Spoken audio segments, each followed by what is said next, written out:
Hello friends, बघा third चॅप्टरचा शेवटचा part आपला आज असणार, म्हणजे शेवटचं लेक्चर आहे. मागच्या लेक्चरला आपण प्युरिफिकेशन ऑफ लिक्विड्सला सुरुवात केलेली होती आणि त्या प्युरिफिकेशन ऑफ लिक्विडमध्ये आपण डिस्टिलेशन काय ते बघितलं होतं. बॉइलिंग पॉईंटची डेफिनेशन, डिस्टिलेशनची डेफिनेशन. डिस्टिलेशनमध्ये आपण 3 वेगवेगळे प्रकार बघितले होते. First, simple distillation. जे ॲपरेटस आपण यूज केलं, राऊंड बॉटम फ्लास्क, कंडेन्सर, तेच ॲपरेटस आपण सेकंड डिस्टिलेशनमध्ये पण यूज केलं. आणि सेकंड डिस्टिलेशनमध्ये तुमचं फ्रॅक्शनल डिस्टिलेशन, ज्याच्यामध्ये 2 वेगवेगळ्या लिक्विडमधला बॉइलिंग पॉईंटचा डिफरन्स हा ग्रेटर दॅन 30 असेल.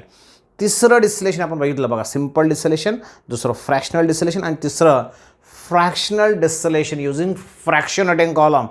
इथं आपण कुठले लिक्विड सेपरेट केले आहेत, असे लिक्विड ज्याच्या बॉइलिंग पॉईंटमधला डिफरन्स जो आहे तो लेस दॅन 30 आहे. बेन्झिन ॲसिटोनचं एक्झाम्पल आपण त्याच्यात घेतलं. फ्रॅक्शनेटिंग कॉलमने आपण त्या राऊंड बॉटम फ्लास्कची नेक वाढवली होती, त्याच्यामध्ये आपण फ्रॅक्शनेटिंग कॉलम फिट केलेला आठवतं आहे तुम्हाला, बरोबर आहे.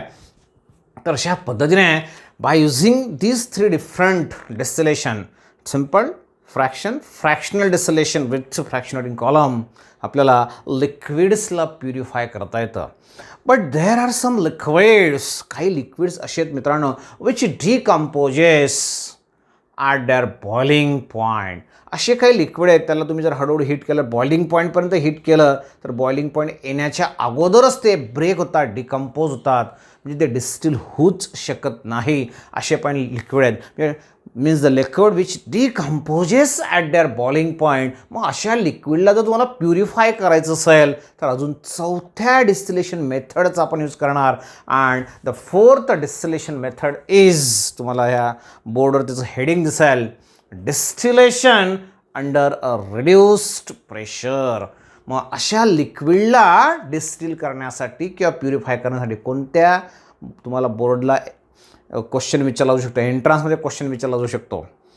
असे liquid, the liquids which decomposes at their boiling point, that can be purified by using the process, and that process is distillation under a reduced pressure. बरोबर आहे.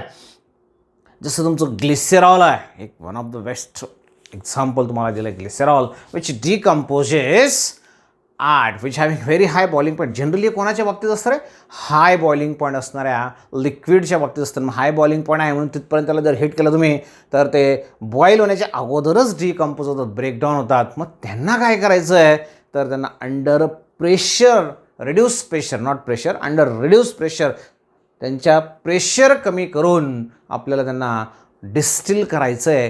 कारण की जर तुम्ही व्यवस्थित लक्ष दिलं असेल मित्रांनो, मागच्या लेक्चरला तुम्हाला बॉइलिंग पॉईंटची डेफिनेशन मी सांगितली, थोडक्यात ती डेफिनेशन परत एकदा सांगतो आहे.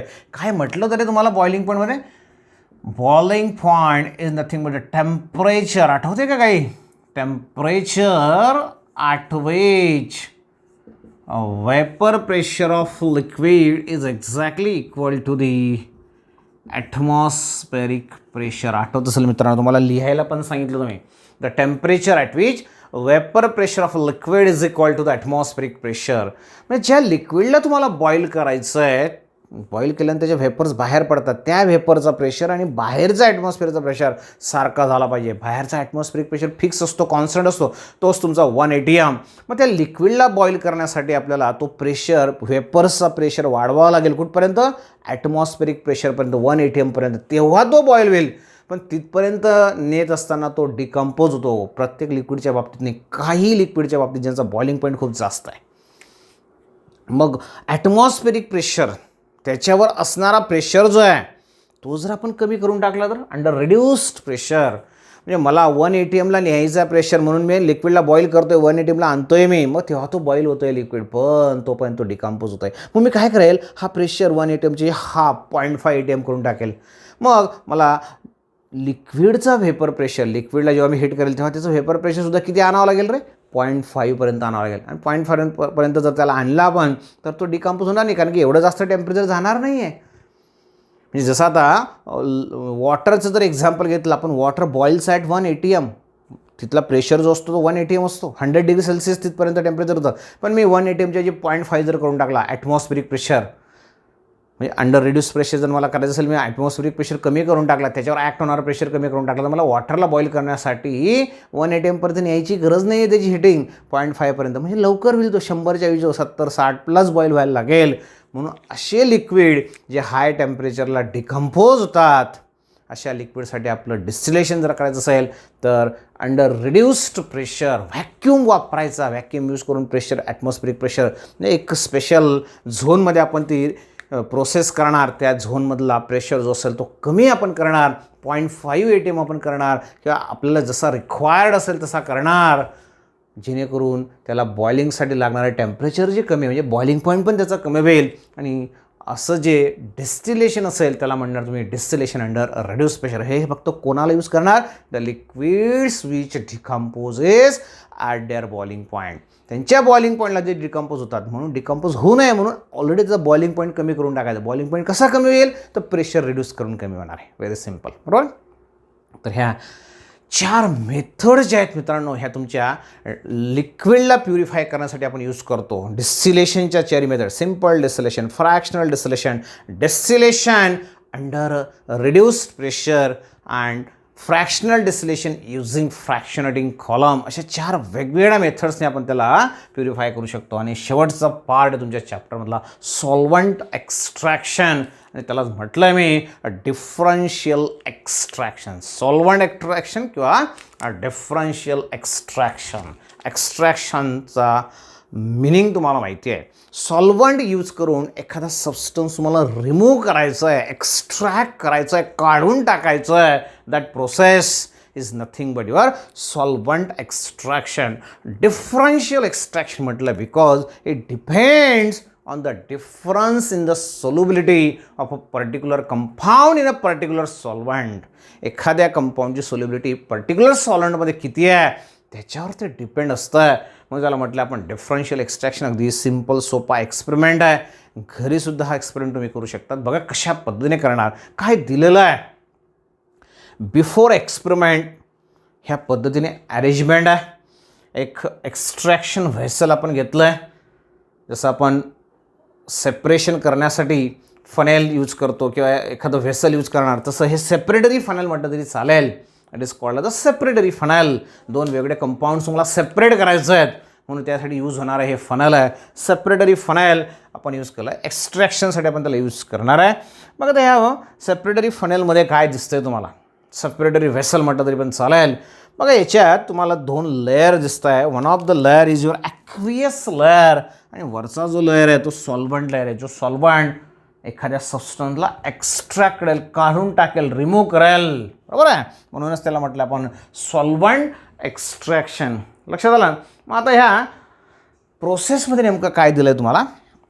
हे जे ॲक्वियस लेअर तुम्हाला दिसतो मित्रांनो, त्याच्यामध्ये बघा ग्रीन याच्याने मी दाखवलं आहे. काय दाखवलं रे? त्या ॲक्वियस लेअरमध्ये ऑर्गॅनिक कंपाऊंड प्रेझेंट आहे. मला काय करायचं आहे तर ह्या ऑर्गॅनिक कंपाऊंडला मला एक्स्ट्रॅक्ट करायचं आहे, याच्यातून मला काढून टाकायचं आहे. मग मी जर याला काढून टाकेल तर कशा पद्धतीने काढणार? समजा मी हा नॉब जर सुरू केला तर इथून सर्व खाली येईल, मग ॲक्वियस लेअर येईल, त्याच्यासोबत हा ऑर्गॅनिक कंपाऊंड पण येणार आहे. पण तसं व्हायला नको, बरोबर आहे.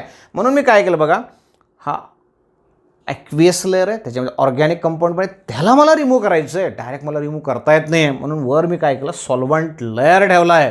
असा सॉल्वंटचा लेअर आहे का मी काय म्हणतो आहे. म्हणूनच त्याला काय म्हटलं आहे, डिफरन्शियल एक्स्ट्रॅक्शन म्हटलं आहे.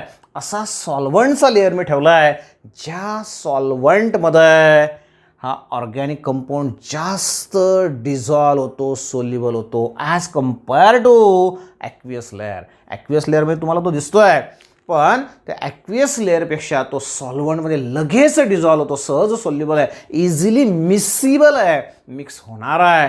म्हणून आपण त्याकडे असं सॉल्वंट यूज केला आहे. मग असं केल्यानंतर मी काय करेल बघा, ह्या व्हेसलला मी विगरस शेकिंग करेल, जोरात त्याला शेक करेल. शेक केल्यामुळे सर्व मिक्स होणार.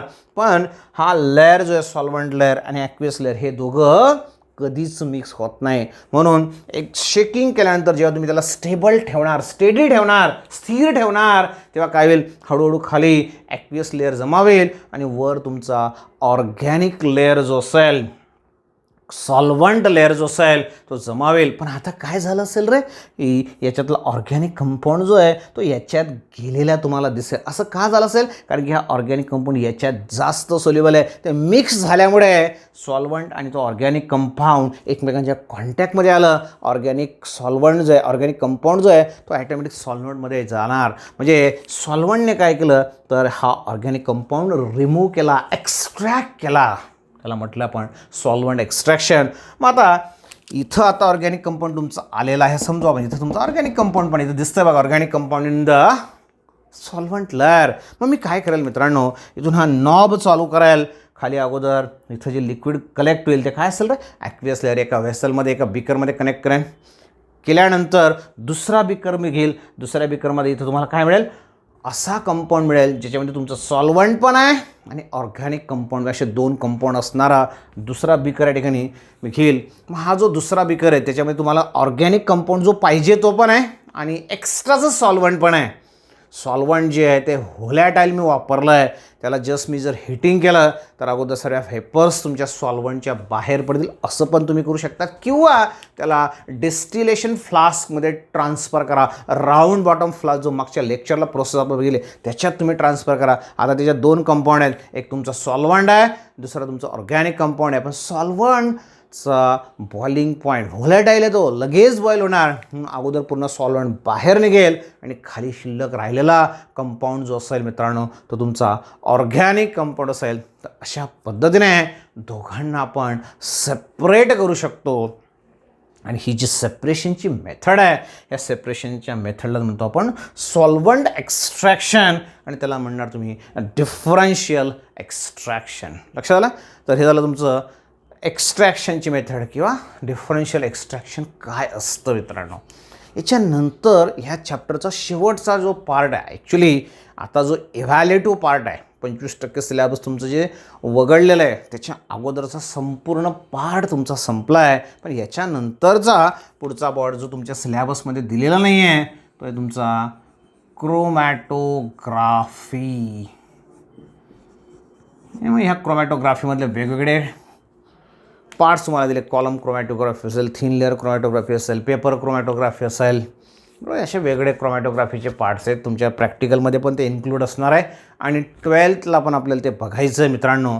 त्यावेळेस इन डिटेल आपण क्रोमॅटोग्राफी काय असेल ते बघणार, किंवा अगदी शेवटी आपल्याला वेळ असेल तर त्यावेळेस क्रोमॅटोग्राफी आपण बघणार, कारण तो पण पार्ट महत्त्वाचा असणार आहे. पण आता सिलेबसला जे आहे त्याचा जर आपण विचार केला तर चॅप्टर 3 जे तुमचं बेसिक ॲनालिटिकल टेक्निक्स त्याचं हे 4थं लेक्चर आहे. आणि तुमचा पूर्ण पार्ट जो आहे, इव्हॅल्युएटिव्ह पार्ट जो आहे ज्याच्यावर तुम्हाला क्वेश्चन विचारला जाणार आहे तो या ठिकाणी कंप्लीट झाला आहे. बरोबर आहे. म्हणून सर्व 4च लेक्चर खूप शॉर्ट असं चॅप्टर आहे.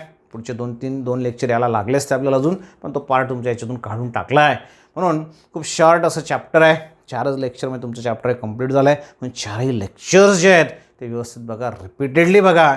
आणि खूप लहान चॅप्टर आणि चांगल्या पद्धतीने तुम्ही सहज अंडरस्टँड करू शकता असं चॅप्टर आहे. म्हणजे कुठलाही क्वेश्चन त्याच्यावर जर आला तर त्याचं तुम्हाला रिप्रेझेंटेशन करता येईल, सहज त्याचं आन्सर तुम्हाला लिहिता येईल. कारण की डेफिनेशन्स फार महत्त्वाचे आहेत. Melting point, boiling point, crystallisation, distillation, fractional distillation, what is the principle involve in fractional crystallisation, fractional distillation, कुठल्या कंपाऊंडसाठी डिस्टिलेशन अंडर रिड्यूस प्रेशर वापरणार, सॉल्व्हंट एक्स्ट्रॅक्शन, डिफरन्शियल एक्स्ट्रॅक्शन, असे सोपे क्वेश्चन्स त्या ठिकाणी आपण बघू शकतो. तर अगदी छोटंसं आणि सिम्पल असं चॅप्टर आपल्या ठिकाणी कंप्लीट झालं आहे. तर व्हिडिओ सर्व व्यवस्थित बघा. काही अडचण असेल तर पर्सनली मला कॉन्टॅक्ट करा. And finally it's my humble request to all of you, please stay at home and be safe. Thank you. Bye.